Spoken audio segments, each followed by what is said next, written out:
Hello बच्चों, let's see the question. Thermal power plant should be a away from the populated area, b near to the fuel source, c cost efficient and d all of the above. Now to answer this question, first we will discuss here the key concept, and here the key concept will be thermal power plant. now अगर हम बात करें यहाँ पे thermal power plant की, तो ये हमारे पास यहाँ पे फॉसिल फ्यूल को as a source of energy use करता है. हम यहाँ पे फॉसिल फ्यूल्स को बर्न करते हैं और इनके बर्न होने की वजह से हमारे पास हीट प्रोड्यूस होती है. इस हीट को हम यहाँ पे वाटर को गर्म करने के लिए या वाटर को वेपर में कन्वर्ट करने के लिए यूज करते हैं.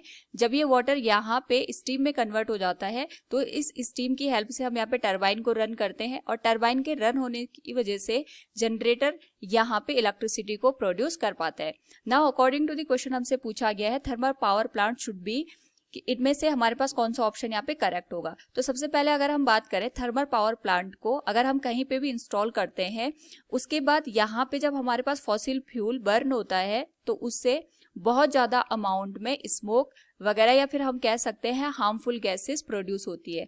तो जो ये हार्मफुल गैसेस होती हैं ये हमारे पास एनवायरमेंट के लिए तो हार्मफुल होती हैं, साथ साथ में जो यहाँ पे पर्सन्स होते हैं या ह्यूमन बीइंग्स होते हैं या एनिमल्स होते हैं, लिविंग ऑर्गेनिज्म होते हैं, उनको भी ये यहाँ पे डैमेज कॉज करती है. नाउ यहाँ पे अगर हम थर्मल पावर प्लांट को पॉपुलेटेड एरिया में बनाएंगे तो वहां पे एक तो हमारे पास एयर पॉल्यूशन का यहाँ पे खतरा रहता है, दूसरा हमारे पास जो रेजिड्यू बच जाता है फॉसिल फ्यूल के बर्न होने की वजह से, उसकी वजह से वाटर पॉल्यूशन भी प्रोड्यूस हो जाता है.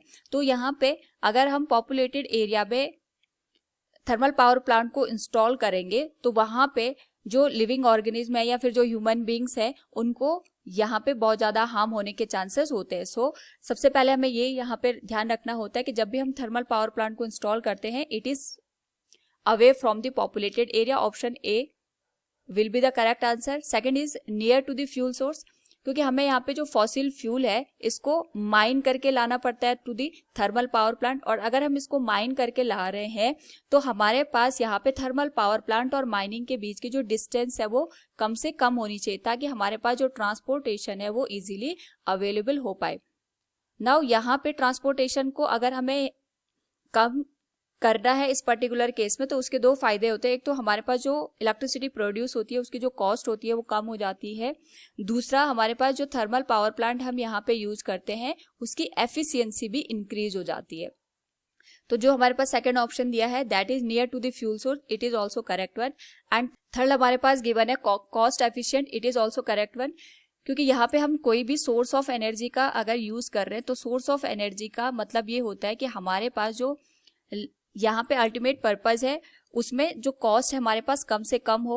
हम इस तरीके के सोर्स ऑफ एनर्जी को यहाँ पे यूज करने की कोशिश करते हैं जिसमें जो इलेक्ट्रिसिटी प्रोड्यूस हो रही है उसके लिए जो भी हम यहाँ पे कॉस्ट पे कर रहे हैं वो कम से कम होनी चाहिए. तो यहाँ पे तो जो भी थर्मल पावर प्लांट हम इंस्टॉल करते हैं उसमें इस तरीके के मेजरमेंट लिए जाते हैं ताकि जो उसका मेंटेनेंस का कॉस्ट हो या फिर हमारे पास रनिंग का कॉस्ट हो वो हम कम कर पाए, ताकि जो हमारे पास यहाँ पे डायरेक्ट इसका यूज करते हैं उनको कम कॉस्ट में ही इलेक्ट्रिसिटी इजीली प्रोवाइड हो पाए. So from the given question we can say here thermal power plant should be all of the So from the given question we can say thermal power plant should be away from the populated area, near to the fuel source and cost efficient. All options are correct. Option D, that is all of the above, will be the correct one. Hope all you understood it. Thank you and best of luck.